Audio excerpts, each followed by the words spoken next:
நிகழ்தகவு. இளம்பெண்ணை காதலித்த 2 குழந்தைகளின் தந்தை. விஷயம் தெரிந்து கோபத்தில் கொந்தளித்த இளம்பெண். இன்பச் சுற்றுலா அழைத்து சென்று கல்லால் அடித்தே கொன்ற பயங்கரம். கொடூரமாக கொலை செய்துவிட்டு செப்டிக் டேங்கில் சடலத்தை வீசிய கொடூரம்.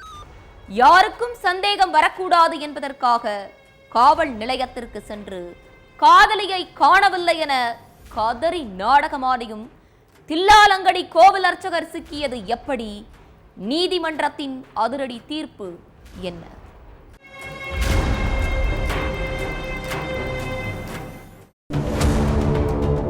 டூர் போன இடத்துல காதலி அப்சராவை காணோம், எப்படியாவது கண்டுபிடிச்சு கொடுங்கன்னு போலீஸ் ஸ்டேஷன்ல கம்ப்ளைண்ட் கொடுத்திருக்காரு கோவில்ல அர்ச்சகரா வேலை பார்த்துட்டு இருந்த சாய் கிருஷ்ணா. அவரு சொன்ன இடத்துல போலீஸ் தீவிரமா தேடியும் அப்சராவை பத்தி எந்த தகவலும் கிடைக்கல. ஒரு கட்டத்துல அப்சராவை காணோம்னு கம்ப்ளைண்ட் கொடுத்த கோவில் அர்ச்சகர் சாய் கிருஷ்ணா மேல போலீஸ்க்கு சந்தேகம் வந்திருக்கு. ஏன்னா அப்சராவை பத்தி போலீஸ் விசாரிச்சப்ப நேரத்துக்கு தகுந்த மாதிரி மாத்தி மாத்தி பேசியிருக்காரு சாய் கிருஷ்ணா. அதுக்கப்புறம் அவரோட செல்போனை வாங்கி செக் பண்ணப்ப கூகுளை ஓபன் பண்ணி பார்த்துருக்காங்க போலீஸ். அதுல ஒருத்தரை கொலை பண்ணிட்டு டெட் பாடியை மறைக்கிறது எப்படின்னு சர்ச் பண்ணி பார்த்திருந்தது கூகுள் ஹிஸ்டரி மூலமா போலீஸ்க்கு தெரிய வந்திருக்கு. சாய் கிருஷ்ணா மேல போலீஸ்க்கு இருந்த சின்ன அளவிலான சந்தேகம் கூகுள் ஹிஸ்டரியை பார்த்ததுக்கு அப்புறம் அதிகரிச்சிருக்கு. அதுக்கப்புறம் சாய் கிருஷ்ணா கிட்ட போலீஸ் விசாரிக்க வேண்டிய விதத்துல விசாரிச்சதுக்கு அப்புறம் எல்லா விஷயமும் வெளியில வந்திருக்கு. ஹைதராபாத் சாரூர் நகர்ல உள்ள ஒரு கோவில்ல அர்ச்சகரா வேலை பார்த்துட்டு இருந்திருக்காரு வெங்கடசாய் சூரிய கிருஷ்ணா. இவரை எல்லாரும் சாய் கிருஷ்ணான்னு கூப்பிடுவாங்களாம். இவருக்கு கல்யாணமாகி 2 குழந்தைங்க இருக்காங்க. சாய் கிருஷ்ணாவுக்கும் அதே ஏரியாவை சேர்ந்த 30 வயசான அப்சராவுக்கும் பழக்கம் ஏற்பட்டிருக்கு. 2 பேரும் நட்பு ரீதியா நல்லா பேசி பழகிட்டு இருந்திருக்காங்க. அப்ப தனக்கு இன்னும் கல்யாணம் ஆகல, நான் சிங்கிள் தான் சொல்லியிருக்காரு அர்ச்சகர் சாய் கிருஷ்ணா. அவர் சொன்ன எல்லாத்தையும் உண்மைன்னு நம்பின அப்சரா ஒரு கட்டத்துல அவரை விரும்ப ஆரம்பிச்சிருக்காங்க. 2 பேரும் ஒரு சில ஆண்டுகளா காதலிச்சிருக்காங்க. அப்ப பார்க்கு, பீச்சு, தியேட்டர்னு பல இடங்களுக்கு ஒன்னா போய் பல நேரங்கள்ல எல்லை மீறி பழகினதாகவும் சொல்லப்படுது. 2 பேரும் ஜாலியா லவ் பண்ணிட்டு இருந்த நேரத்துல தான் சாய் கிருஷ்ணாவுக்கு ஏற்கனவே கல்யாணமாகி 2 குழந்தைங்க இருக்காங்க அப்படிங்கிற விஷயமும் அப்சராவுக்கு தெரிய வந்துச்சு. கல்யாணமானதை மறைச்சு என்னை ஏமாத்திட்டியே, என்னை கல்யாணம் பண்ணிக்கிறேன்னு தலையில அடிச்சு சத்தியம் பண்ணிட்டு இப்படி மோசம் பண்ணிட்டியேன்னு சாய் கிருஷ்ணா கிட்ட பயங்கரமா சண்டை போட்டிருக்காங்க அப்சரா. அது மட்டும் இல்லாம என்னைய உடனே கல்யாணம் பண்ணிக்கணும், இல்லனா நடந்ததை எல்லார்கிட்டையும் முக்கியமா போலீஸ் கிட்ட சொல்லி உன்னை உள்ள தூக்கி வச்சு எல்லார் முன்னாடி உன்னை அசிங்கப்படுத்திடுவேன்னு கோபத்துல கொந்தளிச்சிருக்காங்க. தன்னால முடிஞ்ச அளவுக்கு அப்சராவை சமாதானப்படுத்த பார்த்திருக்காரு சாய் கிருஷ்ணா.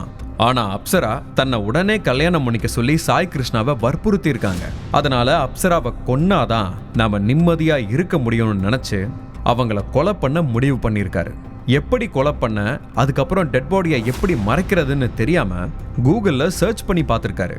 அதுக்கப்புறம் அப்சரா கிட்ட சமாதானம் பேசுற மாதிரி பேசி 2023 ஜூன் 3ஆம் தேதி கோயம்புத்தூருக்கு டூர் அழைச்சிட்டு போயிருக்காரு.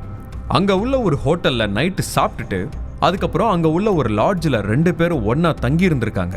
அதுக்கப்புறம் மறுநாள் காலையில, அதாவது ஜூன் 4ஆம் தேதி காலையில தெலுங்கானா சம்ஷாபாத் நகர் பக்கத்துல உள்ள நர்கோடாங்கிற கிராமத்துல ஒதுக்குப்புறமான இடத்துக்கு கூட்டிட்டு போய் அங்க வச்சு கல்லால கொடூரமா அடிச்சே அப்சராவை கொன்னிருக்காரு சாய் கிருஷ்ணா.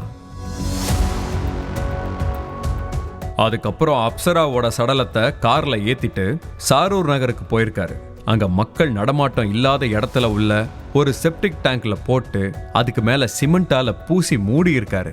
ஒரு சின்ன எவிடன்ஸ் கூட சிக்கிற கூடாதுங்கிறதுக்காகவும் டூர் போனது ஒரு இடம், கொலை பண்ணது ஒரு இடம், டெட் பாடியை செப்டிக் டேங்க்ல போட்டு மூடினது ஒரு இடம்னு பக்காவா பிளான் பண்ணியிருக்காரு சாய் கிருஷ்ணா.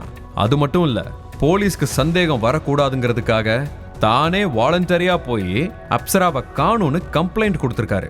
ஆனா அவரோட செல்போனை வாங்கி செக் பண்ணப்ப அவர் சர்ச் பண்ணது கூகுள் ஹிஸ்டரியில அப்படியே இருந்திருக்கு. அதை வச்சுதான் போலீஸ் அவர் தான் அக்யூஸ்டுங்கிறதையே கண்டுபிடிச்சிருக்காங்க. இந்த வழக்கு விசாரணை ரங்காரெட்டி மாவட்ட நீதிமன்றத்துல நடந்துட்டு இருந்துச்சு. கிட்டத்தட்ட 1.5 வருஷத்துக்கு அப்புறம் இந்த கேஸ் முடிவுக்கு வந்திருக்கு.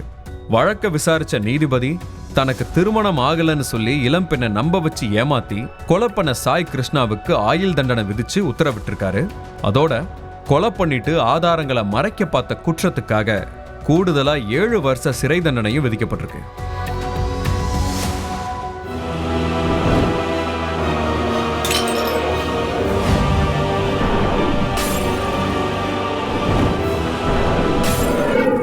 நிகழ்தகவு